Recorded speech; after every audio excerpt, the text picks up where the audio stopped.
Фатиме Фетаи се откажа да биде шеф на Скопското висше обвинителство. Преку мејл ги известила во Советот на јавни обвинители, кој во понеделникот ја одложија седницата за избор на нов главен обвинител во висшите обвинителства во Скопје и Гостивар. Членовите тогаш седницата ја започнаа со задоцнување од 1 час и половина и ја прекинаа, бидејќи им требало повеќе време за разгледување на оцените на обвинителите кандидати.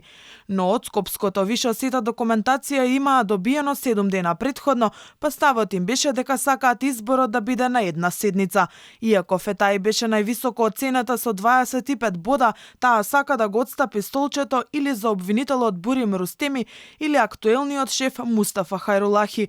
Сепак не е сигурно дали Советот ќе го прифати повлекувањето на Фетаи, бидејќи освен мејлот, истата порака му е препратила и на председателот Јолевски, кој е зачуден од незината постапка. Тој ќе бара официјален документ со потпис или потврда од Фетаи преку телефон. Ние имаме само мејл, го добивме од Фатиме Фетаи дека ја повлекува кандидатурата. Побарав да ми потврди само телефонски. Не е начин на мејл, сепак е сериозна работа. Добив и на Вибер порака со принт скрин од мејл. Јас и на седница ќе кажам дека имаме ова и ова. Ако немаме писмено нешто, може ќе ми речат членовите дека не може да се земе за веродостојно. Имавме официјална кандидатура со потпис. Ќе бараме потврда официјална за повлекување од неа или од документ со потпис. Чудно е ова да се случи последен ден пред избори. Ако Советот се согласи со одлуката на Фетаи, во изборот за шеф останува актуелниот Мустафа Хајрулахи, кој со 6 години искуство од Скопското основно добил напредување во Вишото Скопско обвинителство во 2018-та.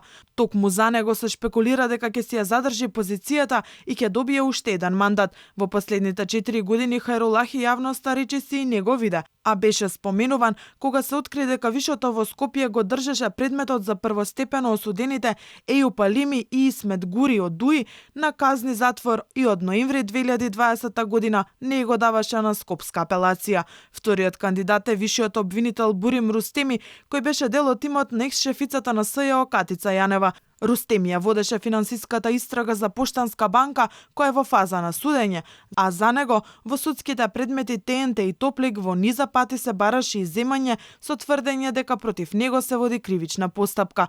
Со оглед на тоа дека Советот ја прекина седницата во понеделникот, следната ја одложи за 7 дена, но за сега не е закажана. Освен во Скопското и Гостиварското вишо, нов шеф треба да се избере и во обвинителствата во Велес, Битола, Гостивар, Кавадарци и Куманово.